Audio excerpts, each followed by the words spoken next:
History is a big part of London with over 2,000 years. There are limits to what planning can do, and we need to follow the rules. Flooding gets forgotten quickly, so you need to make sure that you try to do the most that you can after a flooding event, because that's when people would listen to you. We can deviate from national planning policy if we have the evidence. Oh my God, we were so close to another major tragedy. It makes me think that we need to invest a lot more in mental health, more so with climate change, because we're going to see more of that, and we're not ready for it. That is Patricia Cuervo, Regional Delivery Manager at Binnies in the UK. Patri is a chartered planner and a fellow member of the Chartered Institution of Water and Environmental Management, or CIWEM for short. She has over 18 years of experience in delivering local government services in central London and has extensively worked in flood risk and drainage policy development and implementation. Her journey to date comprises many hats that she has worn in practice, from local government to consulting, and a diverse portfolio of water projects where she has actively embraced stakeholder engagement in shaping policy and emergency situations. My name is Peter Marcus Bach, and this is the Grand Challenges Podcast, a show about inspiring individuals who are stepping up to tackle the global challenges that our world is facing in their own unique ways. We reflect on the many out-of-the-box ways our guests have navigated the complexity and intricacies of the environment at the cutting edges of science, engineering, technology, and design. On today's show, Patri and I look into London's history with water and flood risk and retrace the planning policies and projects she has worked on across her career to date. We highlight the invaluable contribution of openness and transparency with stakeholders and discuss the potential limits and planning and the urgency for better mental health support in the face of climate change. Detailed information is provided in the show notes over at peterambach.com/podcast. Thank you for joining us today, and please enjoy the show.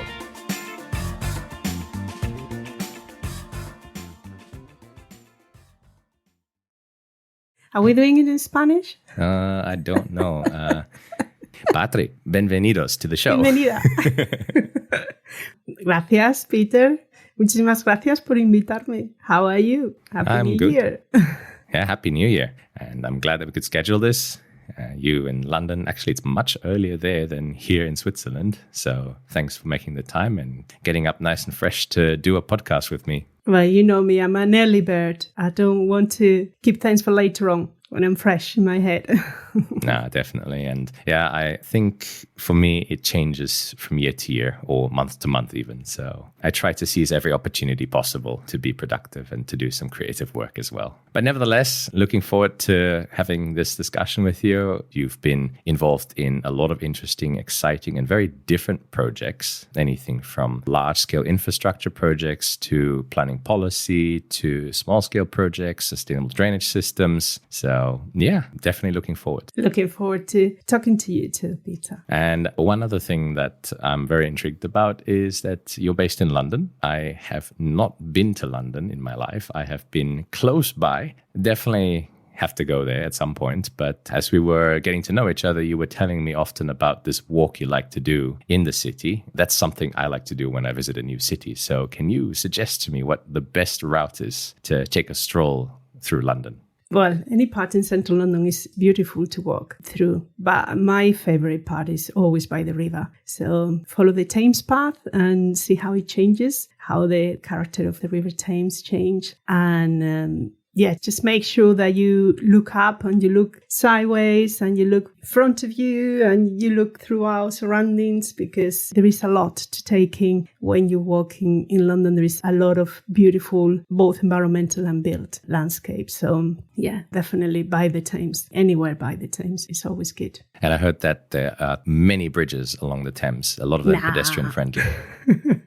Yes, there are loads. And well, one of my favorite bridges is the Chelsea Bridge that gets light at night and it's just beautiful. But yes, definitely go by the Thames to see how it changes through the years with new development and regeneration is great. I keep saying this on other episodes, but I do have to plan a visit there, hopefully this year. But Keep inviting you. Yeah, I know. We need to do El Camino of the Thames Tideway Tunnel. Sounds good. Now I'll definitely find some time to get there. Let's look for an opportunity, and I'm looking forward to then, having a look at the Chelsea Bridge and experiencing the city for what it is, and just marveling in the historical significance of many of London's buildings, but also infrastructures as well. Definitely. And history is a big part of London with over 2,000 years of it. And you always have something to find or to do in London or to discover, which is great, really. Now, looking forward. And history, of course, shapes infrastructure. It shapes, planning is a result of many historical decisions and just historical mindsets as well, something that you are very familiar with. But what was also very intriguing and probably a very nice place to start is when I looked at your profile and I started learning a bit more about what you do. The first thing that really piqued my interest, you're in planning, you're a chartered professional planner. You work in flood risk, something that we've had on the show before and looking forward to going deeper into. But you first started in biology. So how do you go from biology, which is really more, organic, call it that, and microscopic, and I'm obviously doing hyperbole here for the added effect, to large-scale infrastructures in a bustling and dense city like London?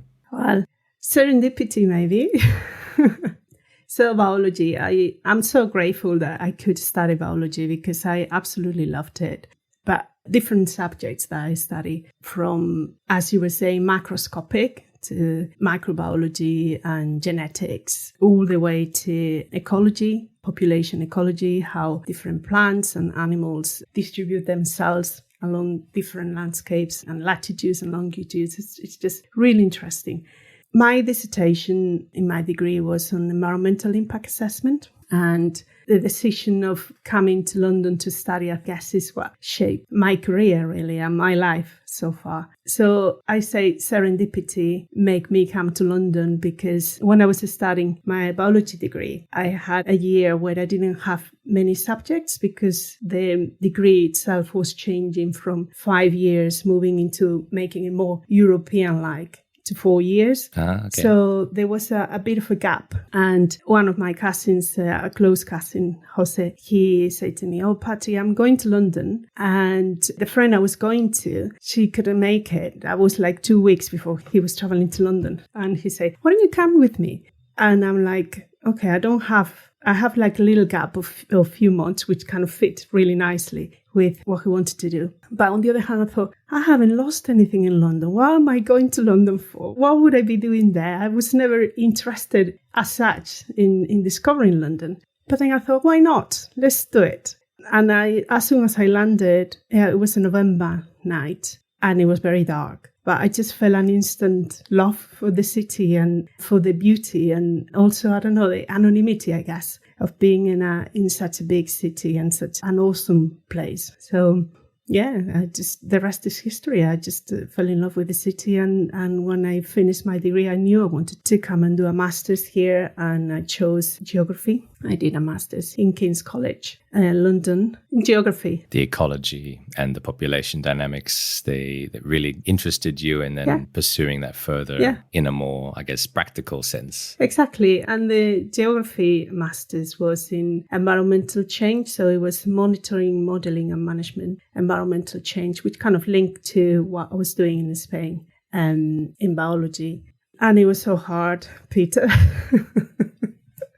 Was it a different world, different discipline altogether? It was definitely a different world, different way of studying altogether. And also I was learning the English and I was learning the technical English. Oh, yeah. And the degree, the master's degree in itself. So it was the most challenging intellectual thing that I ever done in my life, that first master's in geography. But I'm so proud I did it. And it actually changed, I guess, my life in that way because I decided to stay as a result. Yeah, no, that's very, very true. So you get your bachelor's in 2001 at the University of Oviedo. So we know each other through a mutual friend, Sanudo, who's been on the show. Yes. And then moved to London through that serendipitous experience to then transition out of the more microscopic into the macroscopic, the environment. Yeah. And I guess that connection to the city then, in a way, awakened a sort of hunger for wanting to help the city, to plan the city, to protect it. Yeah. And then you went from geography into planning. So I guess more the theoretical into the practical by doing another master's in 2009. Yes, so that came across by...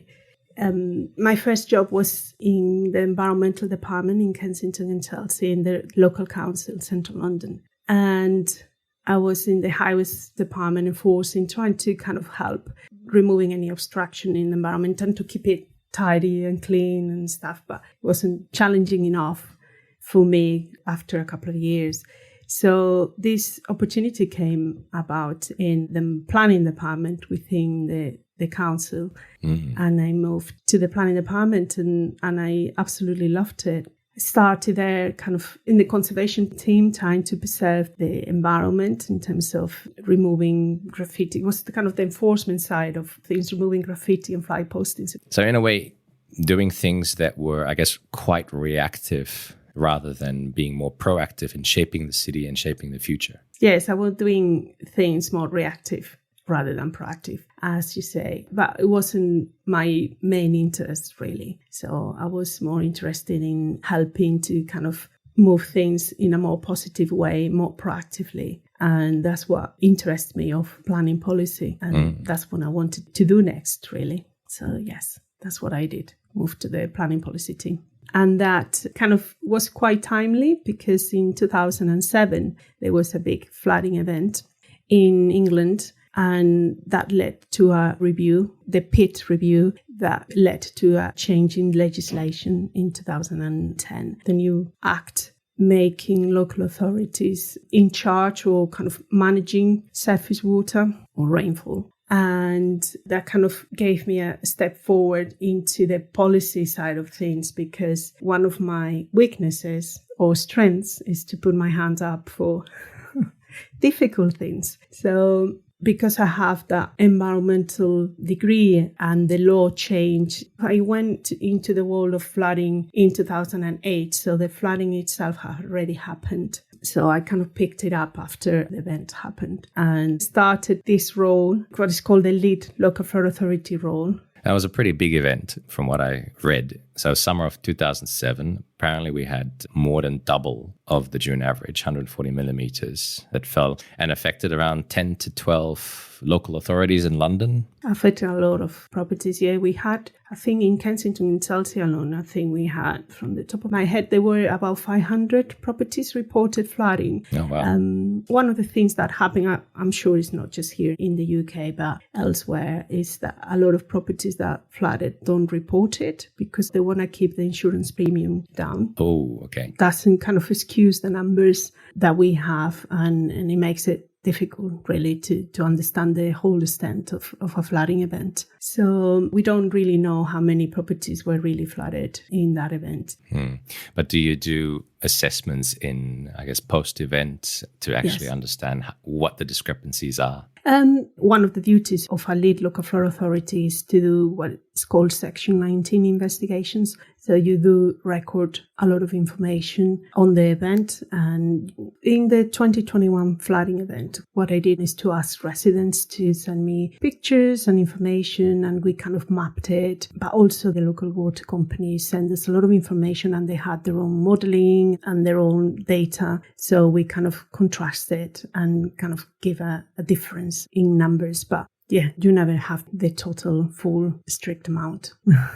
I'd like to set a little bit of context here. So let's, it's also a bit of a 101 for listeners who may not be as familiar with London and also flooding. So London itself, 8.8 million in the main area. I think it's like 14, almost 15 million people in the metropolitan region. So pretty dense city. And it's got 32 councils or boroughs, as they call them in London. It's funny how different countries, different cities use different terminologies. Yes. I guess boroughs is based on the historical term, right? Mm-hmm. And the drainage of London is combined, which means for the longest time, most of the wastewater and stormwater flows in the same pipes. Sewer system, yeah. That happens in central London boroughs, but not in outer London boroughs, because it was developed later on. And they normally have separate systems. So one for surface water or stormwater, as you call it, and one for sewer, so sewage. Yeah. And for central London, the Thames would be the main receiving water body and the place where it all ends up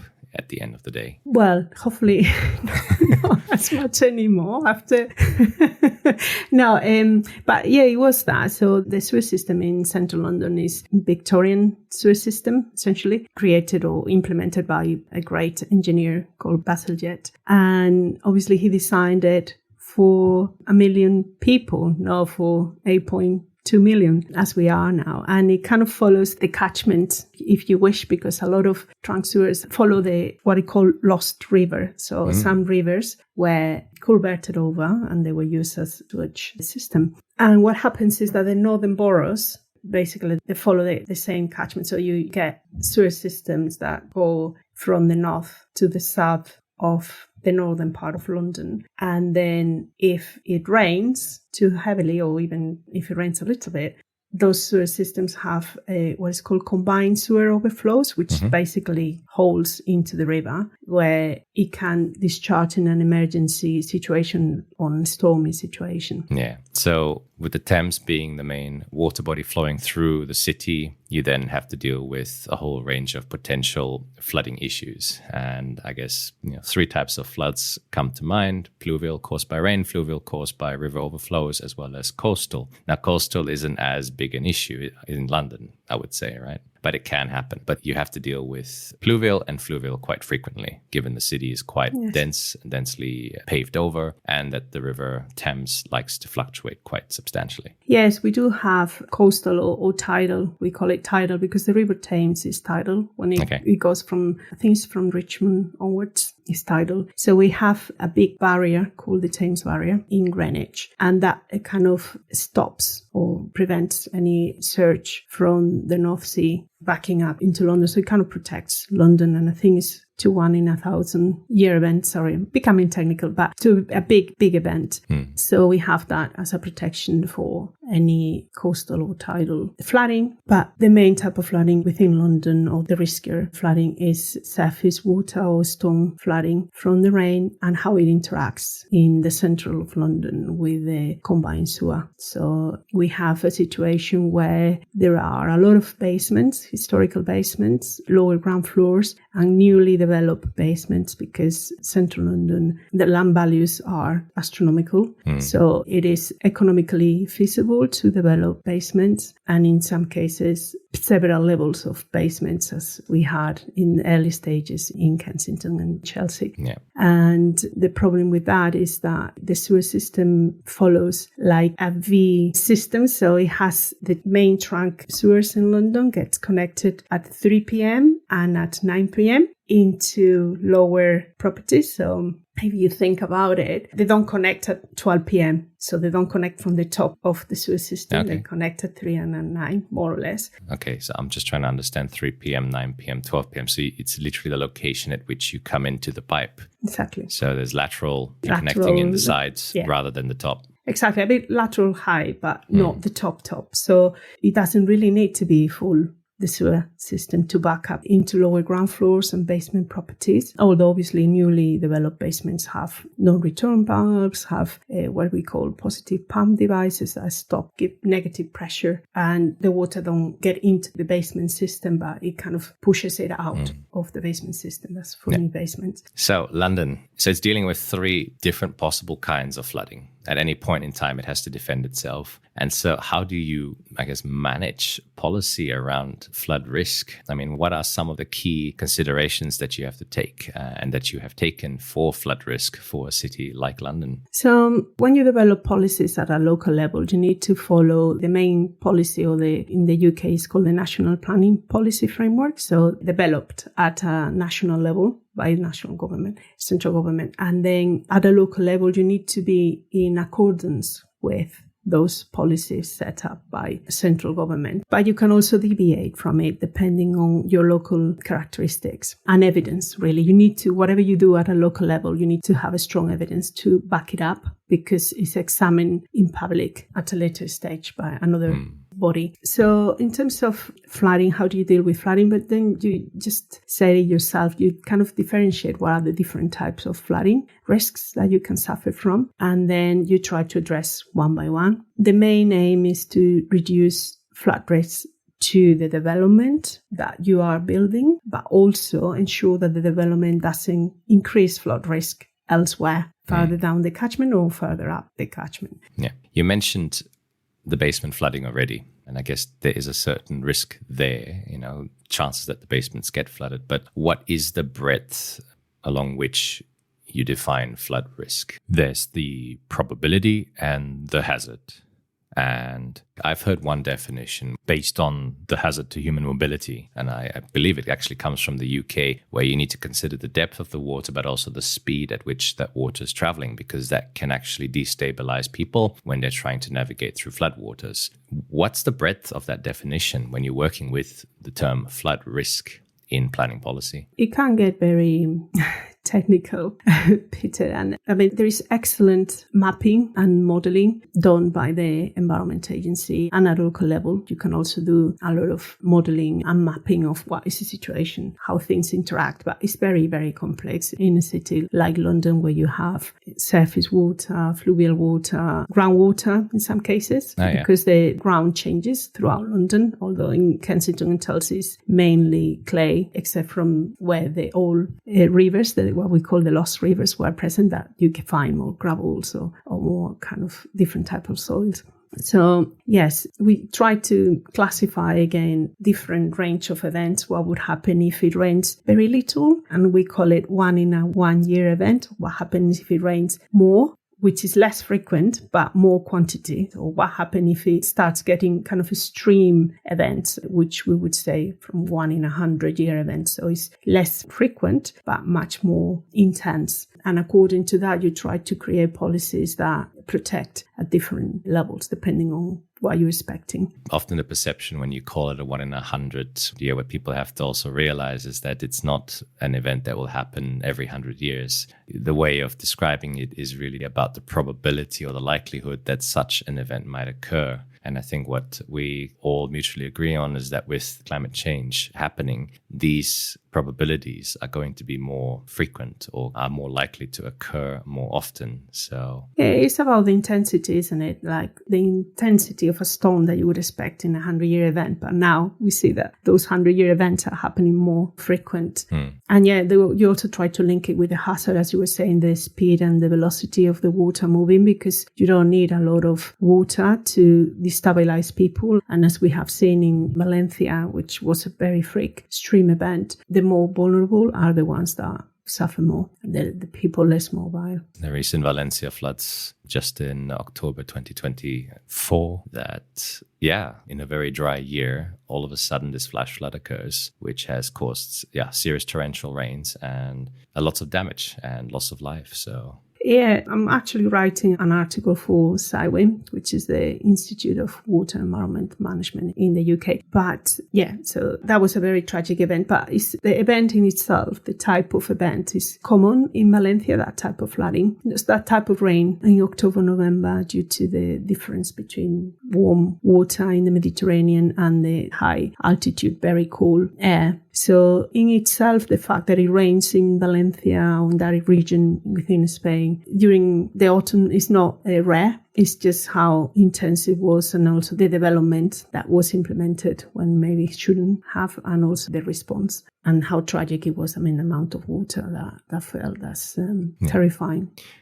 So we've had the 2007 floods in the UK that spurred you on to really go more deeper into the practical side of things, which led to your second master's in planning at Oxford Brookes University. Yes. How were you able to then apply that more practical knowledge into making a change in London? Yeah. When I was doing the master's, the law changed as well in 2000. When I started the master 2008, and there was the Planning Act 2008, which was specifically for big major infrastructure development. So that got me really interested in what these projects are called nationally significant infrastructure projects, or NSIPs in the UK. And one of the things that came into the council at that point was an application, kind of some research for different sites for one of the first NSIPs in the UK, which is the Thames Tideway Tunnel. A pretty massive project. Definitely. High profile. Very interesting project. Yeah. That everyone ran away from.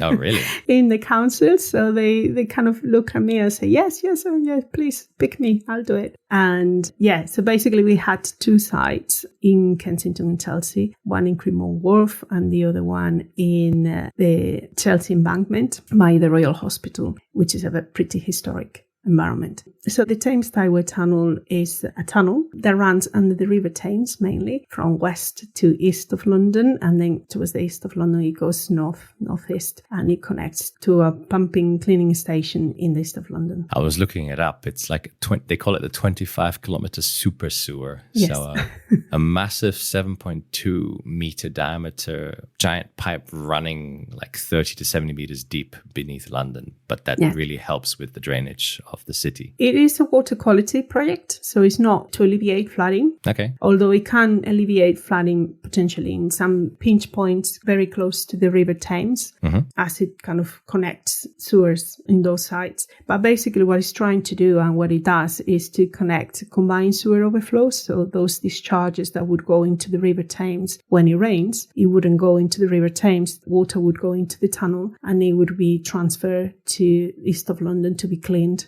Okay. So it's a water quality project. Yeah, that's fascinating. But then it also makes you realize just the volumes that we have to work with in terms of water quality or pollutants to manage from the water to need such a huge tunnel. Yes, and the importance of taking the first runoff as well, isn't it? Of what falls into the roads, because that's the most polluted as well. Yeah, they call it the so-called first flush. Exactly. Yeah, and so that's one of the, I guess, the key highlight large infrastructure projects that you worked on. But from what I hear, it was basically as you said, serendipitous moment where you put up your hand.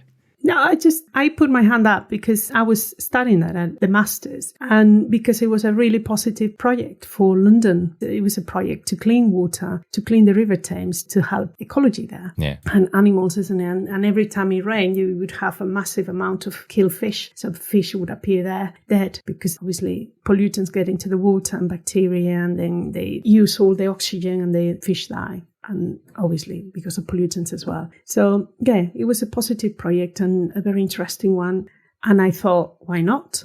Let's do it. So I managed it from 2008 that Thames Water came to us, to the different councils with different sites. So it was a short list of sites. And then once the sites were chosen, then we moved along and see how those sites are going to be designed, how they're going to be linked to the tunnel itself, and how the development is going to be progressed, how it's going to affect the local community, what are the main issues that we have to consider. So my role was to kind of compile information and liaise with other colleagues from the different departments to give me their information on what is the impact of this project in the local community in different things. So historic environment, air quality, traffic and transport, and noise during construction mainly, because that's when you can feel the effects more, obviously. It's incredible how many different variables come together, and then how distributed, because this project spans across multiple boroughs, how distributed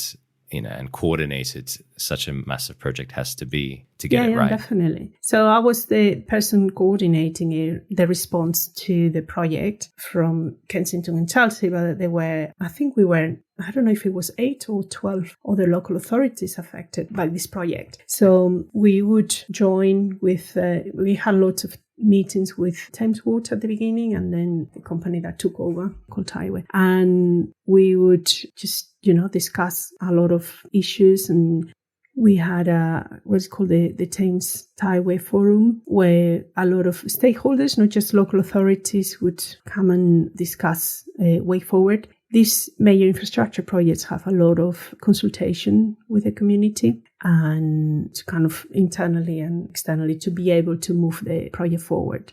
And local authorities also produce what is called a local impact report. So the project, instead of being decided by local authorities, it gets decided, assessed by the Planning Inspectorate, which is a kind of a body that deals with this type of applications and other kind of appeals from normal planning applications.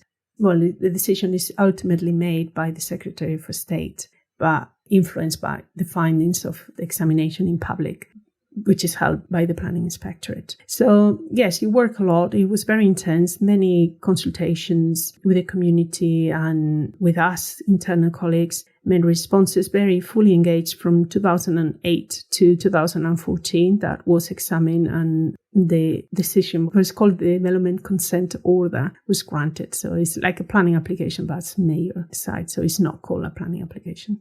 Interesting. This was also something that revealed, I guess, the regular day-to-day of what's incredibly important in planning and planning policy development to you, which is the stakeholder involvement. Mm-hmm. And that also became a mainstay activity, I guess, that in a way shaped your career and your expertise over time, and I guess allowed you to then really pursue change in other projects. Definitely, yes. Stakeholder engagement is always being very important. I mean, it always is important at local planning level throughout the whole of the planning system, not just planning policy, but also when there are planning applications. But also because I was working in flooding and flood risk, that stakeholder engagement is key, because you want to help the community, you want to help the residents, and you want to reduce any negative impacts, isn't it? So after 2008, there was kind of residents were quite against the council because they felt that we couldn't solve the problem, it was when you get flooded, you get angry, isn't it, as well? And you would worry, and there are a lot of issues because you don't know how safe you are, etc. So one of the things that I try to do is to do a flooding group, residents flooding group, and we organize meetings that were more regular at the beginning, and then it just felt like they were engaged and they knew who I was, so they could always contact me if there was anything, and they did. They were actively tell me, oh, Patri, what's going on here, or I've seen this here. And when we engaged them in developing planning policy, we were not always agreeing on things because there are limits to what planning can do, and we need to follow the rules, the planning rules as well. So as I said to you before, we can deviate from national planning policy if we have the evidence, but there are some things that planning cannot control at a very local level. So you work with what you can, really. That's a very interesting thought, because you sometimes think a lot of change and a lot of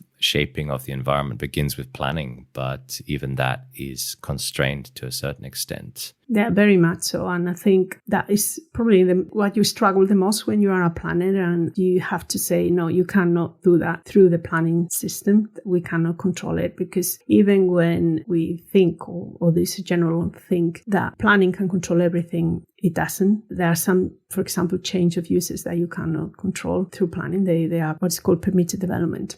And there are certain things that, if you're not within the planning world, you perceive them as being able to be controlled through planning, but they can't be. Yeah. No, it's fascinating to hear, especially when you're dealing with large-scale, impactful projects that often are done because or in response to major events, major disasters, such as the flooding, and then having to engage people who are emotionally affected by these kinds of events. Not an easy slope to navigate. Definitely not. But I also think that flooding gets forgotten quickly as well. So you need to make sure that you try to do the most that you can after a flooding event, because that's when people would listen to you.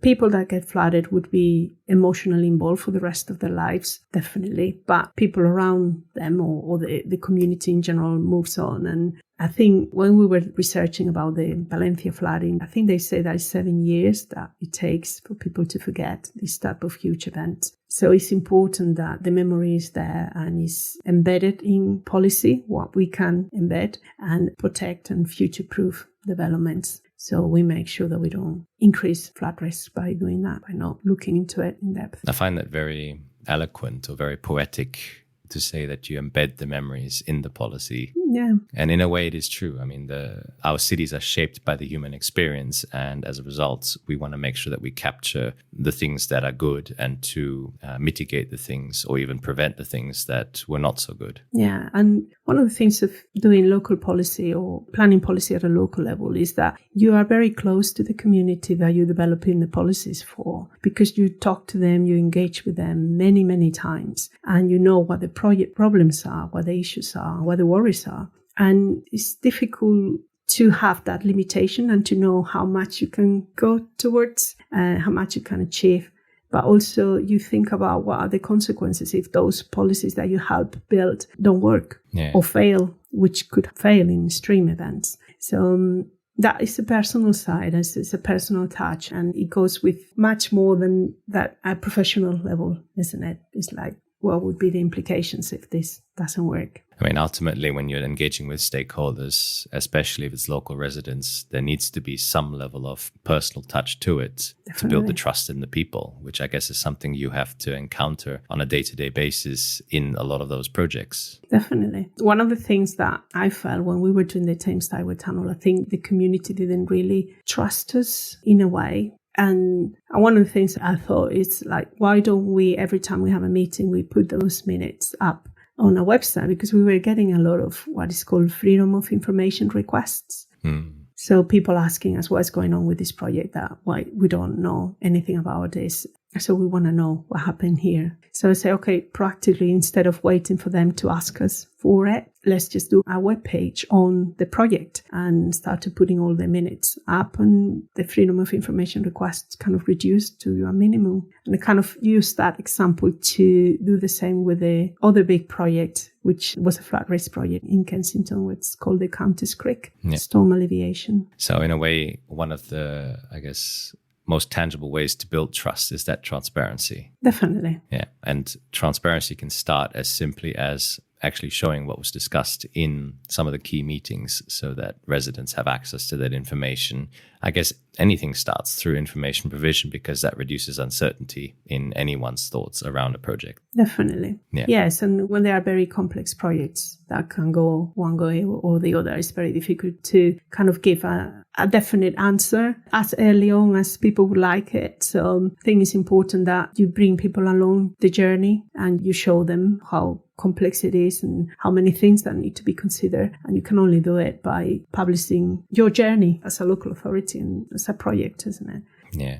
And so you worked with local authority, Kensington, Chelsea, for 18 years, as far as I understand. But you're no longer there. You're actually with a consulting company, with Binnies, and in a way, putting on a different hat now. And I know a few people that often work in different sectors, and oftentimes you can call it a unique advantage because you see the perspectives from different stakeholders. How does that factor into the work that you do now? Yeah, it's a key part of it, actually. I think having done the planning policy side of things and having engaged with many stakeholders is being key to being successful in this new role. But kind of that empathy, isn't it? To be able to put yourself in someone else's shoes and to see things from their side, because everyone is constrained by their own regulatory system. So it's not as if when you're in the local authority, you try to do the best for your community. And when you're working, helping others like water companies or even the Environment Agency or any other clients that you have, you also try to see it, or you see it from their kind of the constraints side of things, or how much they can do and what they cannot do. So I think being a planner and working in planning policy had really helped me in my new role as well, to give me that different perspectives and to listen to people to see what do they need, what can they do within the constraints they have.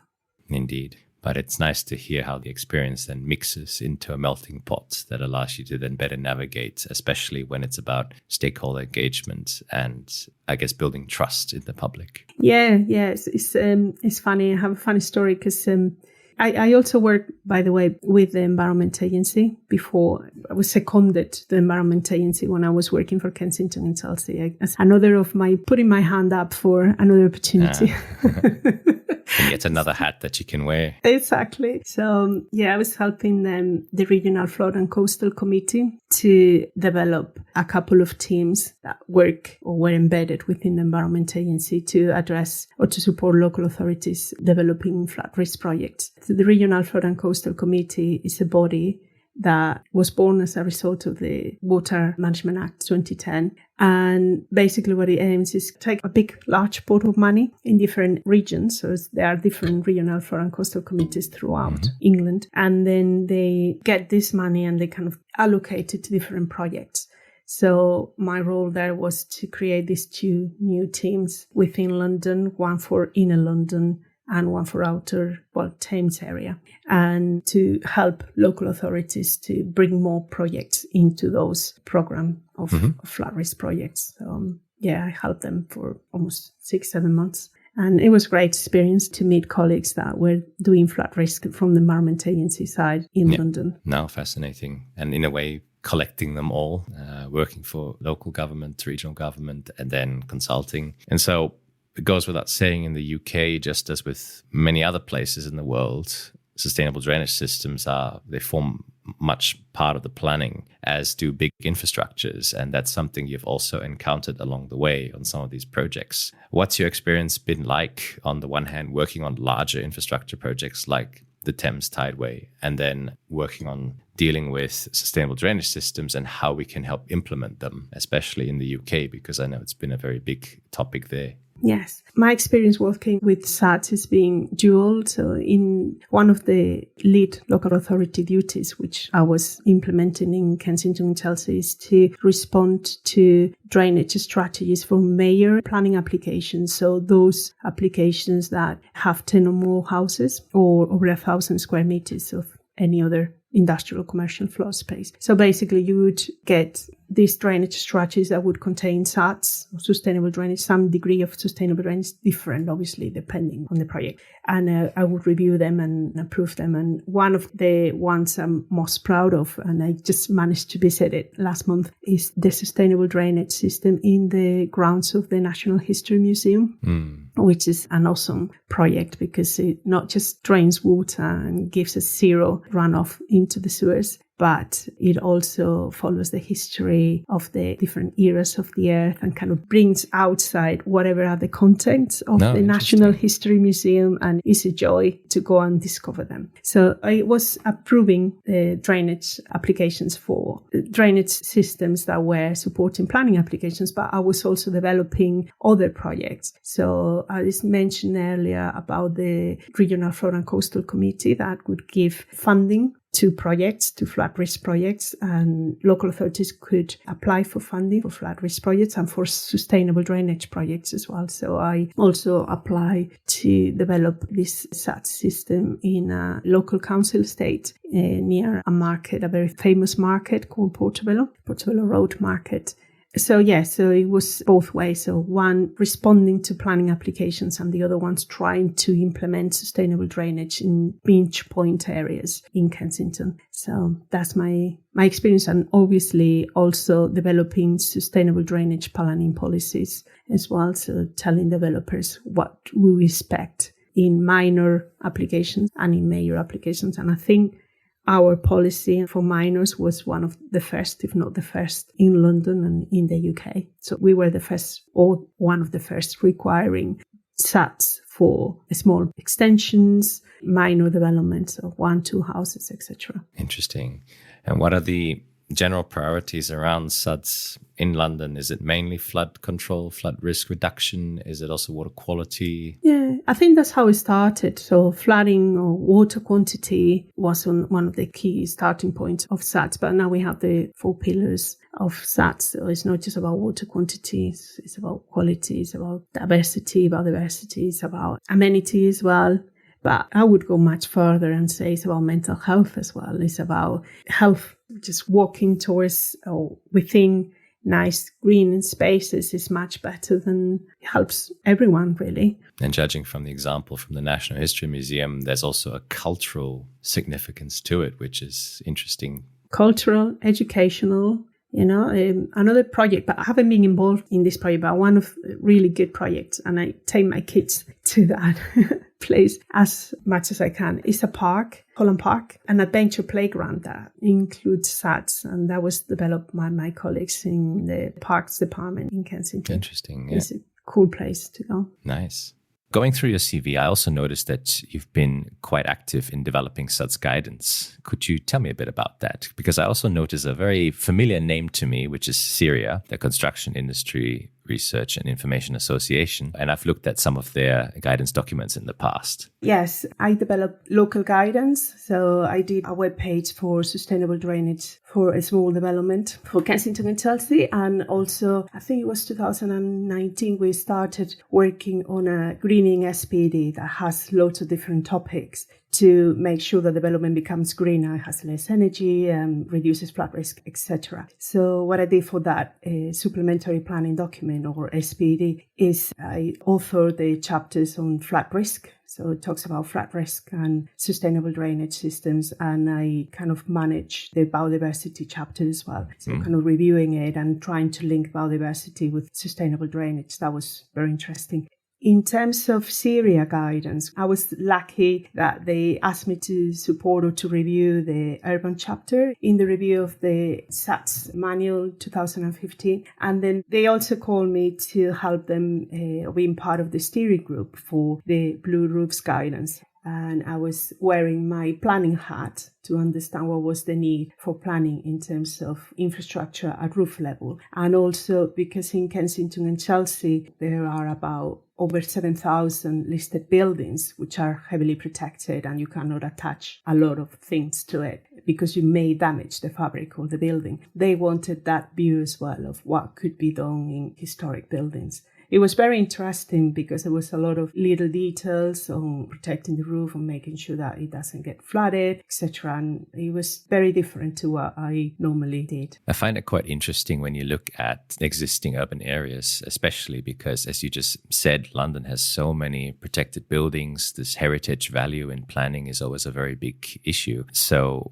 retrofitting SuDS or green infrastructure into the urban landscape becomes tricky. I guess, do you consider in developing these rules ways to perhaps avoid using green roofs to damage the heritage, ways to make them work together, or just alternative solutions?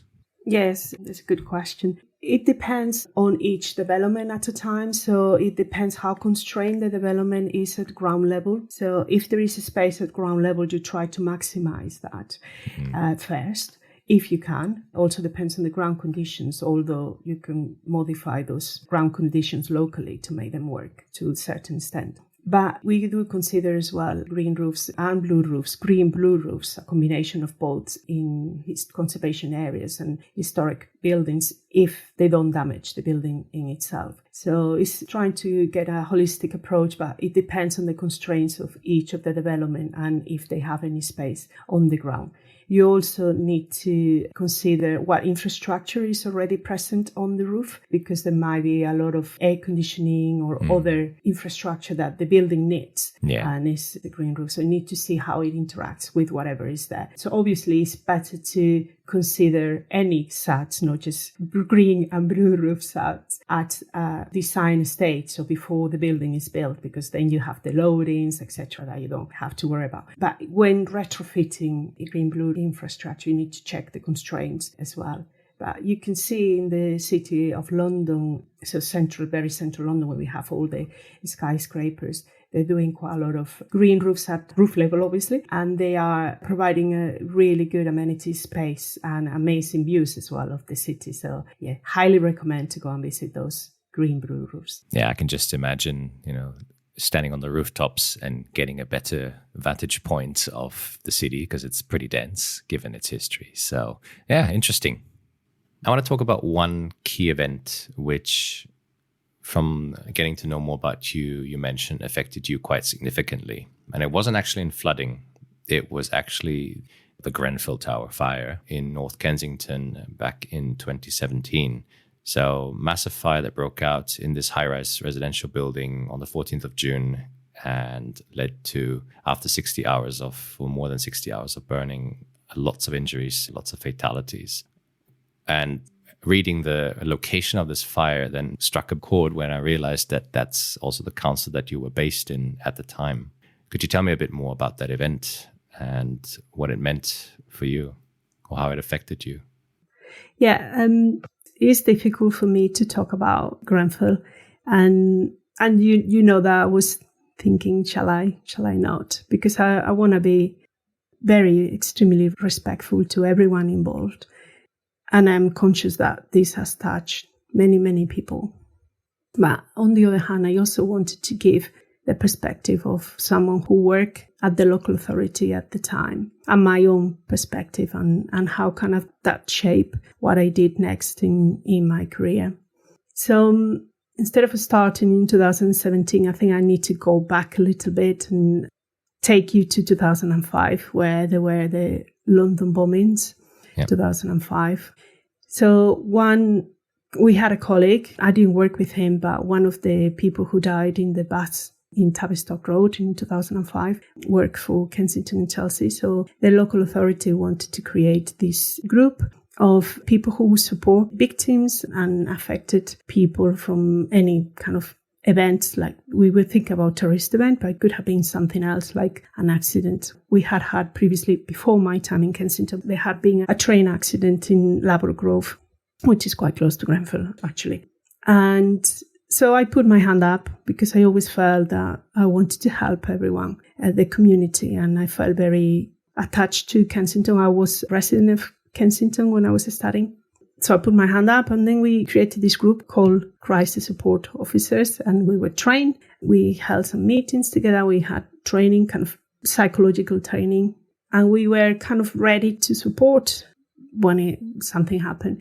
So then moving back to 2017, I was in Spain in maternity leave. So I had a 4-month-old baby and a 3-year-old boy as well. When I saw the fire and I was feeling so sad that I couldn't be there to help the community, to help my colleagues as well, which I know would be in shock and trying to help as much as they could. So something that made me feel very sad about not having been there to be able to help when I was trained to. But it also made me very conscious of how emergency responders, not just the council, but the emergency responders, those who went to help the fire, people from the fire brigade, and anyway, health colleagues and council colleagues, how much they felt and how hard it was for everyone, for the community, the victims and their loved ones first, the community and the emergency respondents. So, yes, when I came back to work in August that year, the planning department had always been, and Kensington in general, the council, but the planning department had always been very lively and young and active. And it was a shock for me to come back to an extremely quiet and sad place. We were in shock. We were mourning collectively.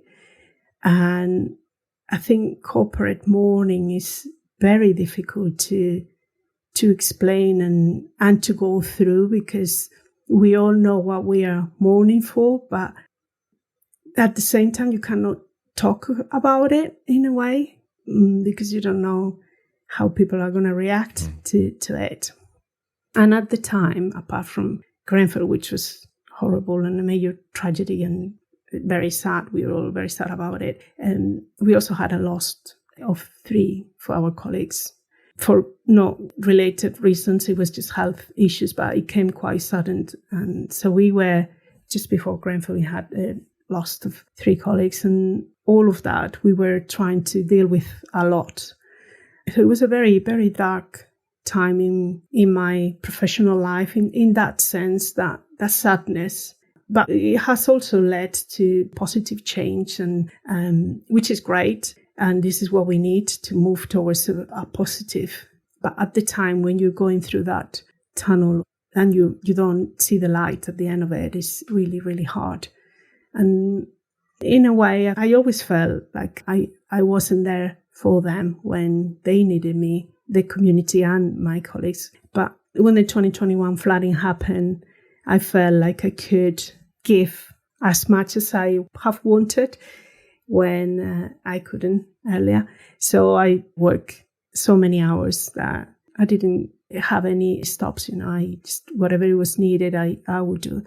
I would help with the response. I responded to many emails from residents, from councillors, from the local MP. At the time, I was the co-chair for the London Drainage Engineering Group, which is a group that tries to give all the London boroughs, the lead local authorities, a voice at a regional level. Mm-hmm. And I was invited to be part of the Mayor of London's roundtable because of being the co-chair of the London Drainage Engineering Group, and also because I was the lead local authority manager for one of the most affected authorities within London. Okay. So the roundtable investigated the event to see what we can do to reduce the event and work better together. So I gave evidence at the regional assembly.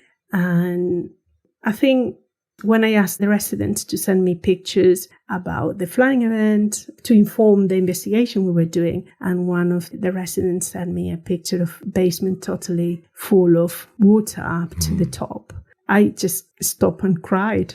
That was my response to say, oh my God, we were so close to another major tragedy. And then it also made me rethink my priorities, because I knew the immense toll that would have on my mental health. So yes, that picture basically changed my career. And well, that and the fact that I couldn't really progress anymore where I was. So I couldn't move my career forward. But because I couldn't move my career and because I couldn't do more, I think I had to move out of local government and try something new and try to build things on the ground to help others to do more things in the water sector. And in a way, that's what brought you now to consulting, I guess, being able to act at a more council independent level and to be able to shape things, at least to attempt to shape things or to change things at a different level. Yes, and to help to build things rather than just develop policies, and to see more things on the ground, which is what I like really, and to help other people who are also invested in water and flooding issues. But it's a very real moment, I guess, that you want to act, but you're just not able to because you're geographically separated from an event, from a crisis. And then being able many years later to then act upon it and do your part, I think that must have been very liberating. It was. Yeah. It was very liberating, and it was a way that I kind of kept peace with myself. Say, I've done it now, I help as much as I could, and I can, in a way, move on. Yeah. But it also made me realize how difficult tragedies and responding to tragedies is, like what's happening in Valencia, what happened in Germany, what happened in New York, in China. I mean, all those flooding events, people that are not ready to respond to the events because they are, I mean, you saw it in the Valencia flooding, a lot of volunteers that were armed with brooms and they're not ready to see what they're going to see. That is going to mark their lives forever. Forever. It will stay with them. So it makes me think that we need to invest a lot more in mental health, more so with climate change, because we're going to see more of that and we're not ready for it. As someone who has, and crisis often tends to get people to act, as someone who has experienced it at the planning level, at the operational level, at the management level, on the ground as well, like what are some key lessons or learnings that you can offer, advice that you can offer to people that may have to face this in their professional career? I think the first one would be to be prepared. We have gone through COVID and through many other events, and we still feel like we are invincible, that's not going to happen to us. And when you go through these tragedies, you realize that we're definitely not invincible, and we need to be prepared because these events happen. And they are going to happen. And we need to be ready. And in order to be able to help others, you need to help yourself by being strong and being prepared. And acknowledge that you need to help yourself. So, that's the main thing that I think helps, just to be prepared and not to overlook the risk. And to help yourself by being strong, to keeping yourself strong. And you yourself have built an incredible resilience to this. And it wasn't an easy path, but I guess, was there some kind of major thread that you could follow or silver lining that you could see? I mean, how did you get to that resilience? Was it the brute force way going through it? Or did you have some shining light for that? I think when you're going through these things, you live every day as it comes and you try to kind of survive the day. But then you look back and you realize how much good you have done.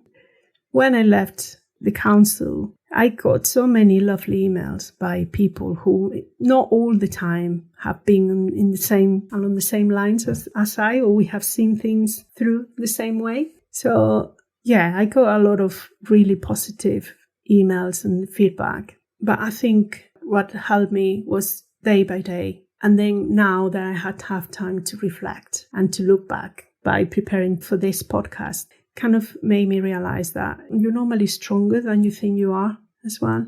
And it's so important to believe in yourself, but also acknowledge how you're feeling and not trying to bury it, because it resurfaces, and it resurfaces when you least expect it. And it can bring you down extremely quickly as well. So acknowledge how you're feeling and keep in touch with yourself is very, very important. Yeah. No, that's very incredible wisdom that hopefully many can take on board to face the challenges that we're going to be facing in the coming decades. And there's going to be no end to it. If we keep seeing it in the news, things are bound to happen. I think the famous saying in flooding, as they like to always put it, retreat, adapt, defend, or retreat, defend, adapt. I can't remember the order. Retreat, adapt, defend. But either way, being prepared for that is always the first biggest advantage you can have. Definitely. Yeah. So now that you've been in consulting for a few years, what are some exciting things that you're working on at the moment? And where do you want to take them? And where do you want to take your professional journey in the future? Yeah, it's funny because when I was working in Kensington, I had like a portfolio of things that I was doing, and I kind of knew what I was doing, had everything under control in a way, which is great. Mm-hmm. But in consultancy, you get new projects that you weren't expecting. Some projects, obviously, you bid for, but other projects come when you least expect it. And it's really interesting. And I really enjoy that. So, for example, I worked with Thames Water for many years when I was in Kensington. So I worked with them doing the Thames Tideway Tunnel. I worked with them for the Countess Creek Storm Alleviation Scheme. And again, in some cases, we didn't agree on everything. So I thought, yes, I'm not sure if they would want to work with me again. One of the best things that happened was when I was in Binnies, like a year. I think I was a year on in Binnies, and the colleagues from the utilities team. So I sit in consultancy, and Binnies has different departments. One is utilities, I work with water companies. So they came back to me and say, oh, Patri, Thames Water just contacted us because they have a framework they're working in with Thames Water, that team, and say that they wanted you to help them with the drainage and water management plan. And I say, really? So yes, of course. Yeah, I love to work with them. And again, serendipity. They wanted me to help them developing 2 documents, technical papers supporting the drainage and wastewater management plan. And one was on SuDS in London, sustainable drainage in London. And the other one was the flooding that happened in 2021. And one of my regrets, or one of the things that I was sad about when I left Kensington and Chelsea, was not to being able to follow through what happened in 2021 and kind of to be on top of it, because as I told you, I gave evidence to Regional Assembly and I was very involved in the response and the future steps. So I felt very sad not being able to follow it through. But by doing this document for Thames Water, I had to do all the research of what happened next. And it was great. It was another cycle that was closed. So that was great. And another project that I work was with the Environment Agency. So one of my last emails as I was closing my Outlook in Kensington and Chelsea was to the Environment Agency for the National Flood Risk Management Plans. And very, very soon after I joined Binnies, I joined the Environment Agency through Binnies to help them finish the National Flood Risk Management Plan. So there is a lot of connections and a lot of stakeholders involved in the same. And so that's great. So, yes, so I've learned a lot about coastal erosion, which is something I didn't have the chance to learn about before, and more infrastructure projects. So now working on one of the first reservoirs to be planned in the UK in many years. So, yeah, all very exciting. different projects. But still with familiar faces and relationships that you've built Definitely. across time, which is fascinating to see. And also, in a way, a hopeful story that to many that are looking to, if they ever want to switch between different types of styles of careers, these relationships are what stay, and they will always stay as long as you maintain them and you build that trust. Exactly. And that trust is the right word. Just being genuine, being who you are, and developing that trust, being empathetic to different stakeholders, because we all want the same outcome, which is to be protected and to be safer. So yes, I think all that has helped me in my career. Definitely. Yeah, definitely.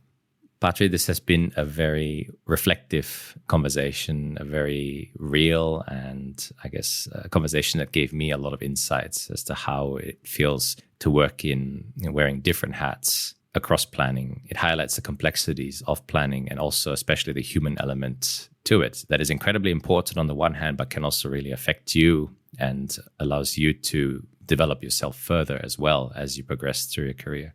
Like I do with every guest, I'd love to ask you a few questions so that listeners can get to know a lot more about you. And wearing so many hats, I guess, and having to tackle the challenges that we face, whether it's crisis situation or just the impending challenges of climate change that are already here and that we're seeing in full blast. In your view, what does the word innovation truly mean, and how has it shaped the way you approach challenges, opportunities in your work? I think innovation means two things for me. One is the technical side of things, where we can get more information, more accurate information with different models, different tools, with AI. And there is a lot of talk about it, but I think we should embrace it for the positive that it can bring. So on the technical side, that's what innovation means to me, different tools and different ways of getting a more accurate picture of what we do and the results of what we do. But I think it also means being open to diverse teams and diverse points of view and embracing them and allowing people to talk. It doesn't really matter where the degree of expertise that they always have something that can bring to the table. So innovation is respect as well for different views and embracing them to make a better outcome of what we have. It feels through the stories you've shared that I guess the simplest way to start there is to just have an open mind, Definitely. A listening mind. And that oftentimes listening is much more powerful than speaking in the first place. Truly listening, taking it on board, not just saying yes, but doing nothing. So yes, listening is the beginning, the journey. In the process that gets you to a very good outcome that we can then later on call innovation or true innovation. Yes, definitely. Yeah. You mentioned quite a few key events that have really shaped you. The story of Grenfell and then the floods in 2021 has been a very big moment, a big challenge to you as well. But was there any other key book, paper, person or event that completely changed the course of your career or your mindset? Well, person, I would say my cousin, who he invited me to come to London. And then this love for this amazing city grew and made me stay. But then last year was one of a very intense personal growth, and two books that came to me by chance. It kind of made me think quite a lot and reflect quite a lot. And one of them is Many Lives, Many Masters by Brian Weiss. Talks about the meaning of life. And the other one is kind of more looking out. And last year I set myself a challenge to learn more about the state of the environment, and not just kind of climate change and what I know in flooding, but in general. And I read the book Less is More by Jason Hickel. And that kind of gave me a very good perspective of what is going on and where we're heading towards and what we can do. So those two books have been really, really good for me and very important for me last 2024.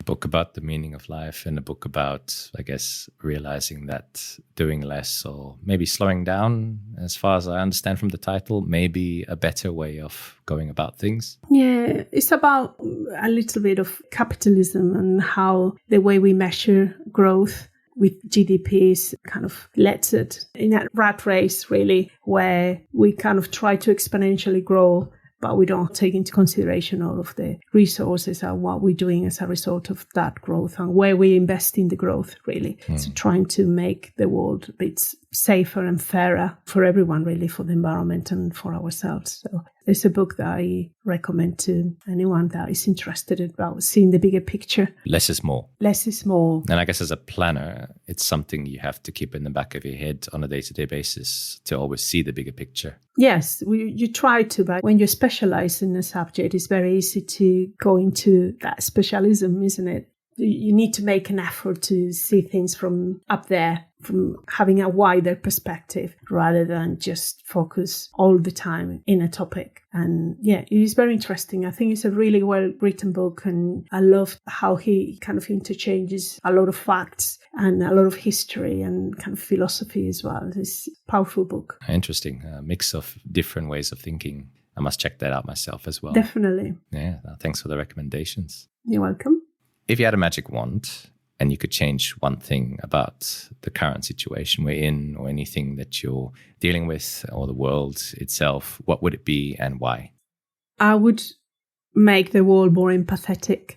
So empathy at 3 different levels. So empathy with yourself, to be able to listen to yourself and to understand what makes you happy and what doesn't. If very much feels like we are in a rat race leading nowhere, really. We're not kind of making us any happier. So try to understand how you feel and tend to meditate. That's one. And then empathy with each other, to try to put yourself in everyone else's shoes and help each other. And empathy with environment, because, environment communicates with itself, isn't it? And I'm pretty sure, as we are discovering that plants can communicate and trees within forest, and there is a link that between all of us and with the environment that we cannot measure yet, but it's there. And we need to make sure that we help each other, we empathize with each other. So yeah, that definitely would be my magic wand. 3 levels of empathy. Very interesting way of looking at it. Yeah. Yeah. No, very insightful and very interesting use of the wand. I think a very important use of the wand as well for this fast-paced rat race, or I call it hamster wheel world that we're in. And so with so many different roles you've had, so many different hats that you've had on, and a lot of different situations you've had to manage in your career to date, time management becomes a very key skill to master. And so what tips and strategies can you offer in terms of time management? Especially, how do you maintain a balance between your professional and personal time? Yeah. One word, badly. No. My guests always say that, and then they offer some really nice advice as a result of that. But I always say that I need 3 lives. So I need, 2 more lives to do all the reading that I want, to do all the writing that I like, to travel and to sleep. So, yes. But I do try to make time for myself, and I go to the gym a couple of times or 3 times a week. And then I also do yoga, which really helps me. And I meditate, try to kind of tune in as much as I can as well. So those 3 things do help me quite a lot. I love swimming. So when I go to the gym, I do some swimming. And again, water again, isn't it? I love being in water. So yes. Can't get away from water, and often a lot of water. So yes. But I guess it's, from what I hear, focusing or taking the time to focus on yourself the most, because that helps you then tackle all the other challenges and to manage the time for all the other responsibilities that you have to do. Definitely. And I think doing exercise is not just for your body, it's for your mind as well. And it helps you greatly. And it makes you feel that you have done something for yourself. And staying strong is physically and mentally is the only way that you can help others and look after my family as well. So that's what I'm trying to do. Very good advice. What is your favorite childhood memory? I think it's being with my cousins. I grew up in a city in Oviedo, which is a lovely city in northwestern Spain. But I used to spend the summers in my grandparents' farm. Okay. Which is in the mountains, lovely mountains of it's the southwestern side of Asturias, not the Picos Europa, which are the most kind of abrupt and dramatic mountains. These are very kind of older mountains, but very close to the sea as well. So you would get a lot of clouds and a lot of kind of a microclimate where you would get clouds in the morning and then suddenly it would become really sunny about midday, and the days were never ending, summer days of your childhood. And I have a very, very long extended family with 20 plus cousins. So imagine the time of our lives that we had in the summer there. So yeah, that's my most favorite childhood memory. And that's where I learned to love the environment as well. And when I first became interested in water because of all those clouds that move so fast and kind of subtle and became this sea of clouds that were magical. So yes, that's definitely my best childhood memory. Something you reflect back to and allows you to, I guess, think back of every time you go visit Spain again every now and then. Definitely, yeah. My older brother now lives there in the area, and it's always a pleasure to go back and see and feel again how you felt when you were growing up. And yeah, it's amazing landscapes. It's food for the soul, as I call it. Yeah, fascinating. I must see it as well. Reminds me of some experiences I've had as well. When you see the clouds move and the climate change completely over the course of 2-3 hours. And so with the many experiences you've had and already some of the sage advice you've offered to many young people on how to be more resilient, what other advice, general advice, can you offer to young professionals starting out? I think my main advice is not to be scared and to try things out. Put your hand up and don't worry. I mean, failing is not a failure in itself. You learn a lot when you do things or things don't go as you expected. So yeah, put your hand up, enjoy the ride, learn a lot, and give yourself the time and the space to try different things, because even within an area, kind of planning or, I don't know, engineering, there are so many topics and so many other avenues that you could explore and you could specialize on. So try to experience as wide of projects and get yourself involved into very different things, and then see how that can shape your career. Any experience is positive because it will give you skills for the next project. So definitely don't be scared. And also, I would say, try to kind of speak up and don't worry. Just try not to keep quiet, because if you don't speak up, there might be something very interesting that you might have been missed. And also, people might overlook you. And it's important that you start speaking up when you start your career. Don't wait until later on, like I think I did. So I think it's very important to try to speak up. I often encourage people when I'm presenting in forums, they say, I have a question. I'm not sure if it's useful. I always say there are never any bad questions. And I guess one of the easiest ways to speak up, to add on to your advice, is to just simply ask a question to begin with. Definitely. Ask questions and never be worried. If the person you ask the question doesn't like the question or doesn't respond as you would expect, then that reflects on them, not on you or your question. So yes, ask questions, speak up, and enjoy the ride. It's so good learning. Yeah, definitely. And so as we near the end of this, with all your experiences, all the life lessons you've learned, what would you most like to be remembered for? It's funny because that question led me to ask my kids to look for a book that they have, and I have it here in front of me. It's called The Boy, the Mole, the Fox, and the Horse. And it's a beautiful children's book, but it has a lot of quotes and a lot of really deep advice in it. And so the mole, as the boy, says, "What would you like to do when you grow up?" And do you know what the boy says? What? Kind. Oh. So he doesn't want to be anything. He just wants to be kind. And I think for me, the answer to that question is not what in terms of what have I achieved, but how have I made people feel around me. So I want them to remember me for being optimistic, being positive and genuine, and inspiring them to follow their dreams, to find their butterflies and make sure that they do follow them. And just, helping others, which is what I really like. Obviously, I'm a very geeky person, and I like solving complex problems. And I love my name associated with positive environmental projects. But definitely, if I'm true to myself, I think what I want to be remembered for is the positive impact that I had, I hope. No, it's very beautiful.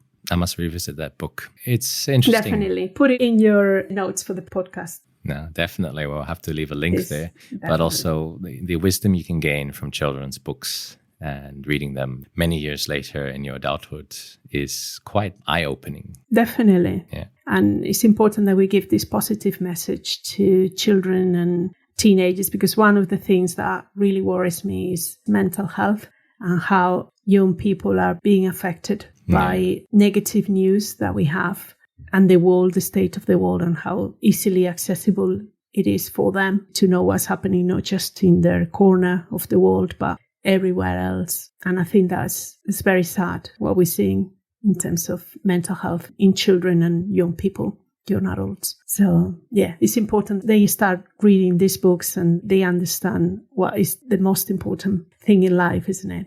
No, I couldn't agree more. And so where can people find you if they want to get in touch? Well, I'm quite active in LinkedIn. So yeah, definitely through LinkedIn. That's the best way to reach me. And we'll definitely leave a link for that and other information that we've discussed today in the show notes so that listeners can read more about the topics that we covered and to know more about you and to also reach out if they want to know or get in touch with you and connect as well. Definitely. Yeah. But Patri, it's been a very beautiful conversation, very deep, also real conversation, which has taught me a lot also about what it means to wear different hats and how it's like to engage with a whole broad diversity of people in your field, in the field that we're involved in.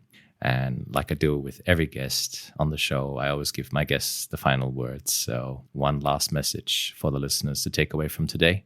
My final message is let's start a positive revolution and make sure that all these positive things that happen in the world as our share and change people's perspective and make people happier. So let's share more positive news, please. Put them high up there rather than the negatives that we hear most of the time. Muchas gracias. De nada. Encantada.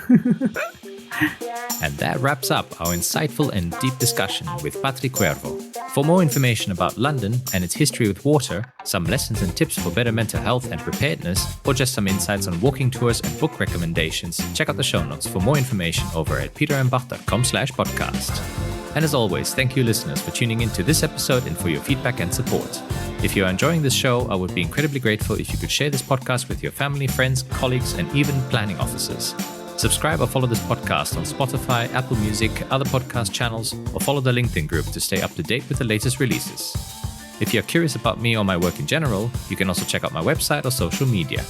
Head to petermbach.com, my YouTube channel Peter Marcus Bach, that's Marcus with a C, or follow me on X at petermbach or Instagram at petermbach87. Feel free to reach out to me with any feedback or guest suggestions so that I can keep improving this show. The podcast's intro and outro song is called Starsky by Alex Kieran. Stay tuned for our next episode and next guest to hear how they are tackling the grand challenges.